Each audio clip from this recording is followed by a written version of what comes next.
With every passing generation, fellow technology enjoyers around the world breathlessly await the arrival of new id Software games.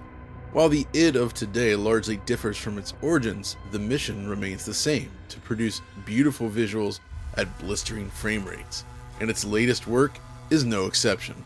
Doom: The Dark Ages marks the arrival of id Tech 8, and with it, a massive slate of impressive technology awaits. Large-scale battles and locations unlike anything we've seen in prior Doom titles make for something that manages to feel fresh. So today, as is tradition, I'd like to take you through the many visual features and flourishes, those that impress me the most and define the visuals in Doom: The Dark Ages. From its reliance on ray-traced lighting to robust physics simulation, new material systems, atmospherics, and much more, there's a lot to get to. We also have, as with the Doom Eternal coverage, a wealth of behind-the-scenes clips demonstrating major improvements on hand and how they actually work. So, let's get started.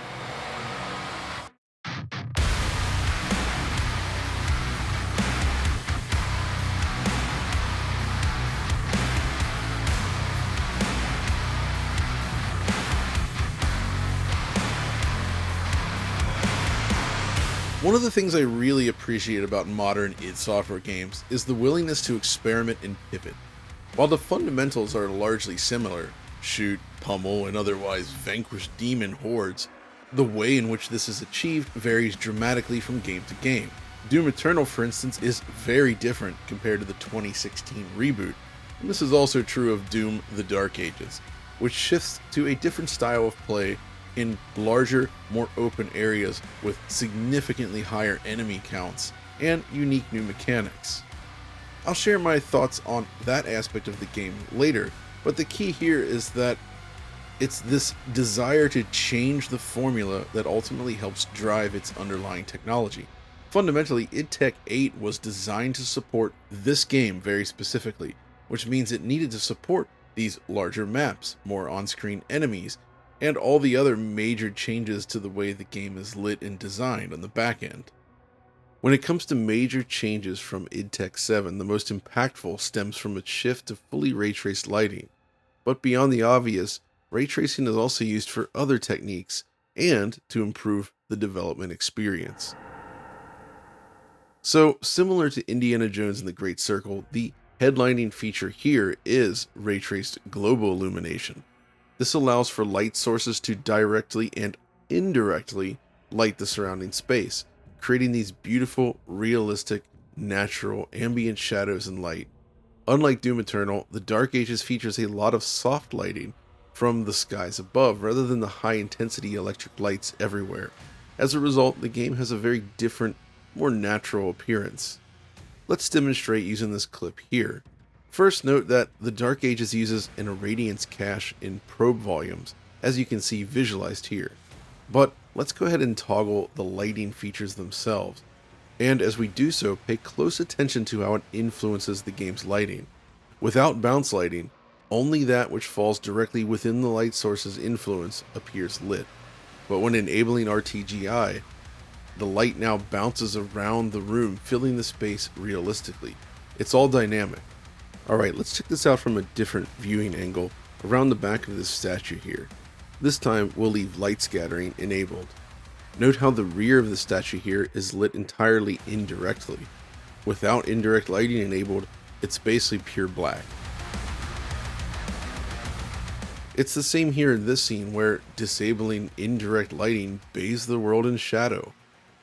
But of course, before real-time ray-traced lighting like this became common, developers would often pre-calculate these results through baking.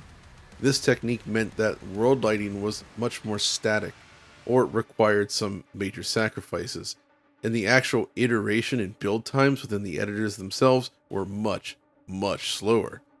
This is one of the most important shifts for the team then.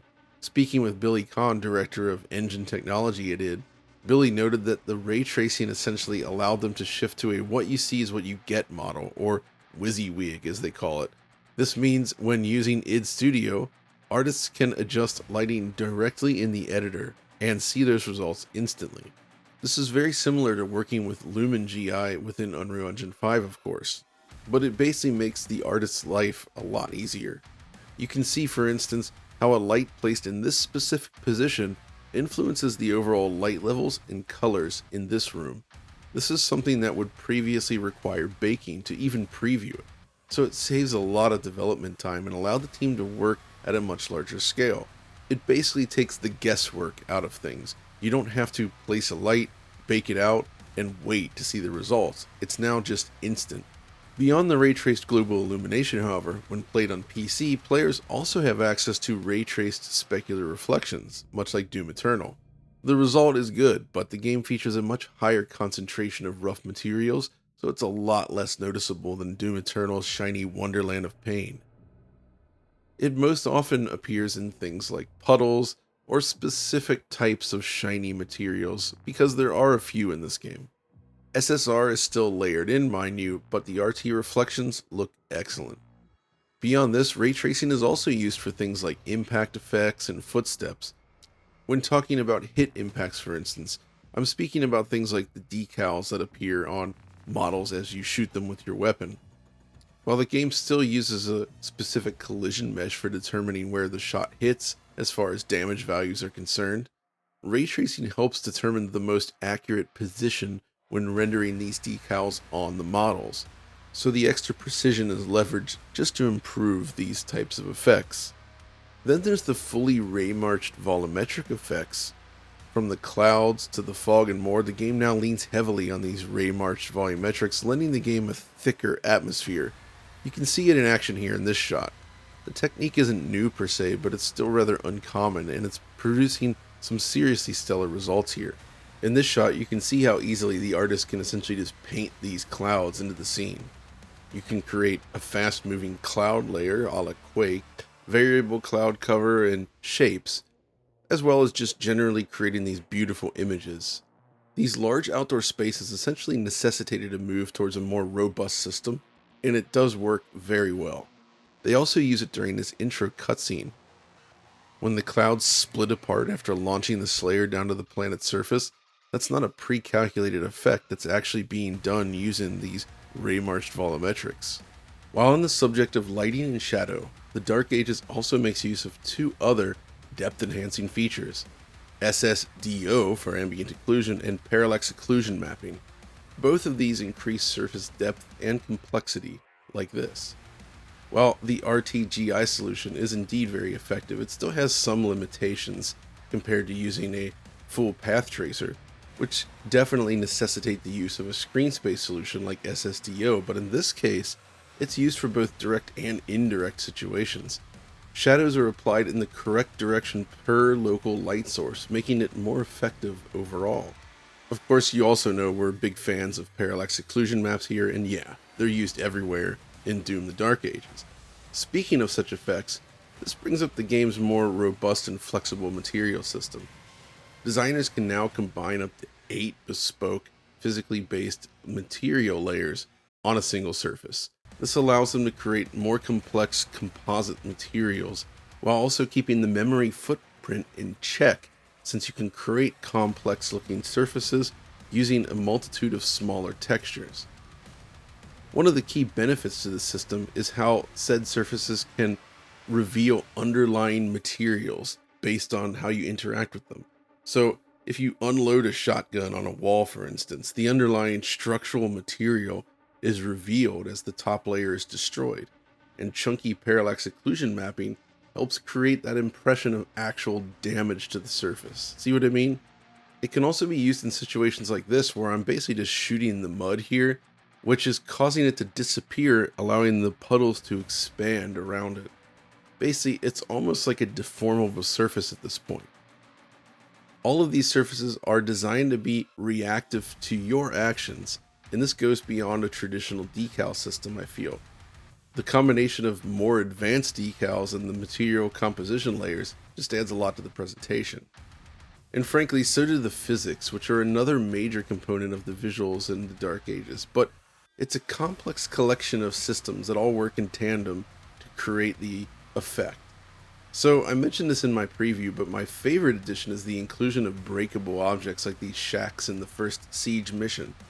Breakable objects are actually featured all across the game, from simple railings like this that break apart when you walk up to them, buildings and structures that realistically collapse into pieces as you engage with them, and scenery that just generally reacts to your movements. It's all here and very precise.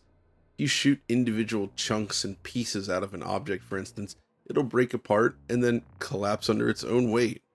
There's shades of Crisis here for sure. Something we just don't see very often these days, but it's a really nice touch. At its core, id worked closely with Havoc, according to Billy, to create the perfect tooling for use in id Studio. The idea was to create a powerful rigid body collision system while minimizing object interpenetration while presenting realistic weight and mass. Objects needed to properly behave amidst the chaotic combat loop while also remaining performant. So the destruction then is of course one of the key pillars.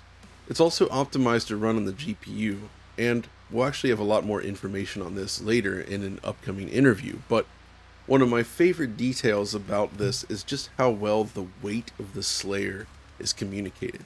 If you, say, jump from an elevated point on the map, your landing causes a shockwave such that it destroys objects and kills enemies around you. It feels remarkably satisfying. But there's more, such as the weather system and wind system, both of which are extremely robust. There's two types of wind in this game. There's a global wind value that can be changed for each specific region in the game or applied during cinematics, and this is what affects things like cloth, vegetation, and more. The team can essentially customize the value here to ensure that the scene looks great.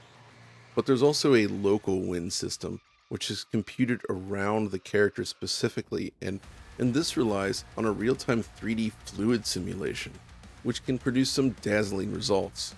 For instance, if you fire an explosive weapon like the grenade launcher near a patch of grass, watch as the explosion causes the foliage to react. See what I mean? Let's watch that again. It might be tough to spot during the heat of combat, but it definitely adds a bit to the realism.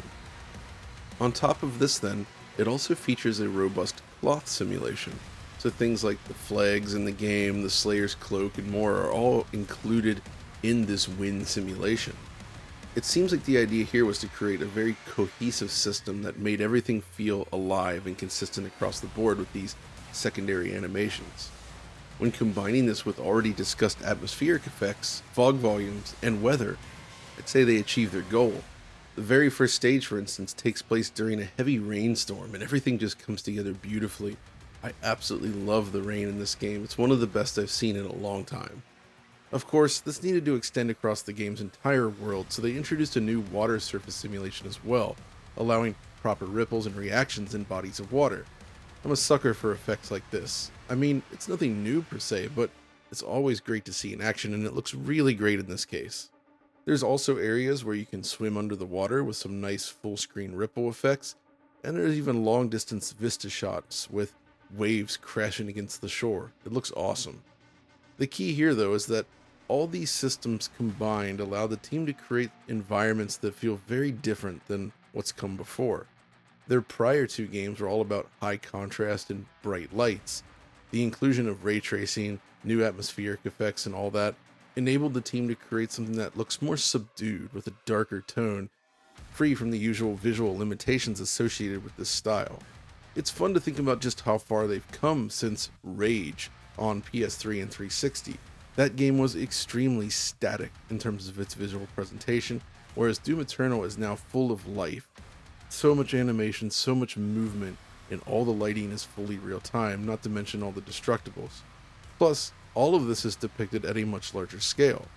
If you recall, in Doom Eternal, the Super Gore Nest was the most geometrically dense map in the entire campaign, but with the Dark Ages, there's now maps featuring upwards of 10 times more detail. The maps are now broken up into multiple sectors though, and a single sector can offer as much geometric detail as the entirety of Super Gore Nest, yet from the player perspective, it's all one giant seamless map. But while we're talking about detail, prior to launch, I had pondered whether id had shifted towards a virtualized geometry system a la Unreal Engine's Nanite, but it turns out that's not actually the case. Rather, they've simply expanded the number of LODs, changed the way they generate them, improved the blending between the various LODs, and honed their scene calling systems, which you can see in action here, by the way. The basic idea, of course, is that they're focusing more on pixel quality above all else. To that end, pop-in can still be observed at times, but most of the game's scenery is very stable when running through the environment quickly. In addition, things like grass rendering are offloaded entirely to the GPU and tessellated according to camera proximity. Grass is flexible and can be adjusted on a per-platform basis. In practice, I found that pop-in issues did remain in some specific situations like this. There's also issues where vegetation can pop in or occasional textures, but by and large, it's a very seamless and coherent environment.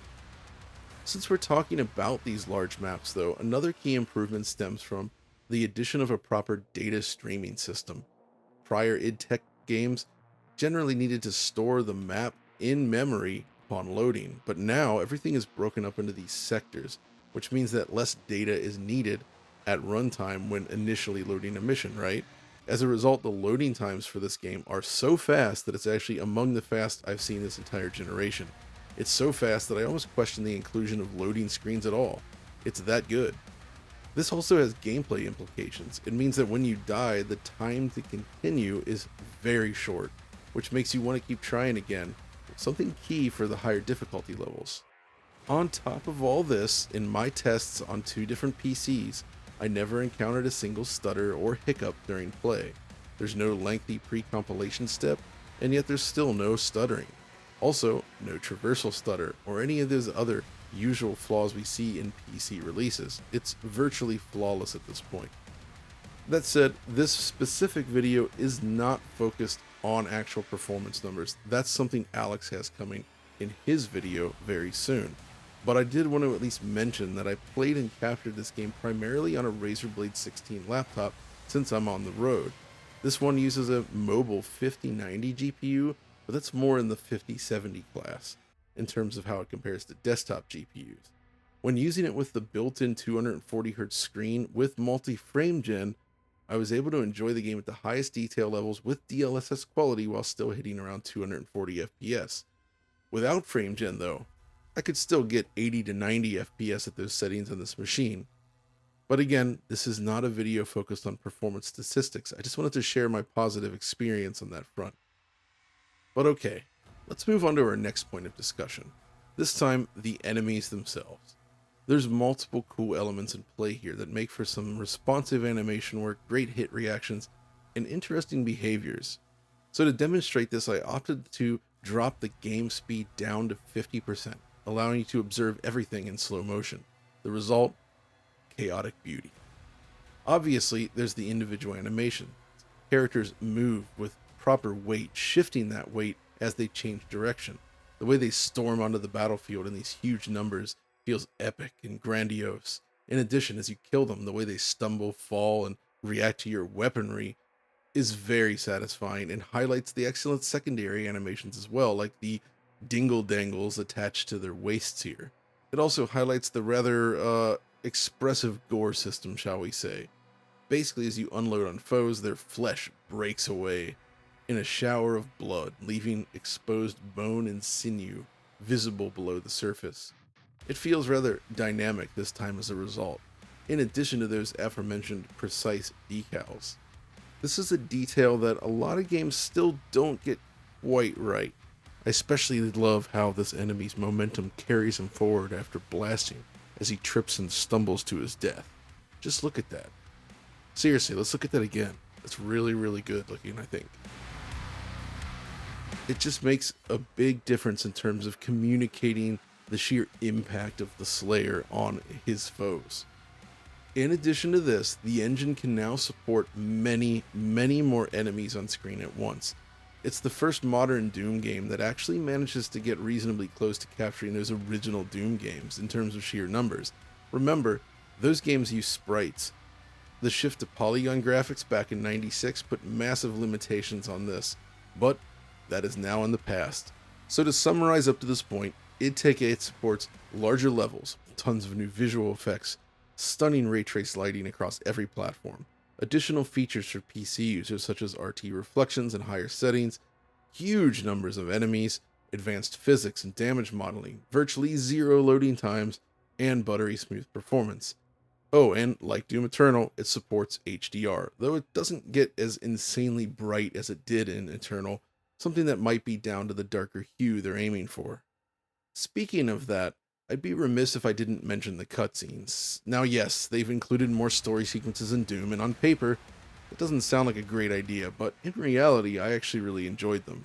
I'll leave you to judge the narrative for yourself, but the quality of these scenes in terms of the technical implementation is very, very impressive.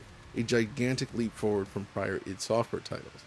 The beautiful character models, lighting, camera effects, color grading, and more all dialed in beautifully. They've even implemented a strand hair system, allowing every character to have exceedingly detailed hair. And that extends to the Slayer's cape, which not only has a full strand hair system applied across the entire cape, but it also has cloth physics tied to it as well. To really push these cutscenes though, it developed a more robust cinematic editing tool, allowing the artist to dial in every pixel with excruciating detail. And due to the what you see is what you get nature of the engine, they could essentially light each scene as if it were a movie set and see those results on screen right away thanks to ray tracing. Don't like a certain light or angle? That can be adjusted, just like this. A cool peek behind the scenes at how these are made, right? Thankfully, as far as pacing is concerned, these cutscenes tend to only play at the start or end of a mission, and serve as kind of a nice breather, I'd say. I certainly enjoyed them, I have to admit. Another important element then is the game's audio, and this is an area where I expressed concern prior to release, but it turns out that overall, the music is better than I anticipated. Part of the issue is that the default mix has the music volume a little on the low side, at least for my tastes, so crank that up to 100%, and I think the results become a lot better. Essentially, the soundtrack is better than I expected. Based on that demo experience, I was pretty hard on it, but in the end, as I had hoped, it's actually pretty good. Take a listen.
But okay, let's talk about the game itself.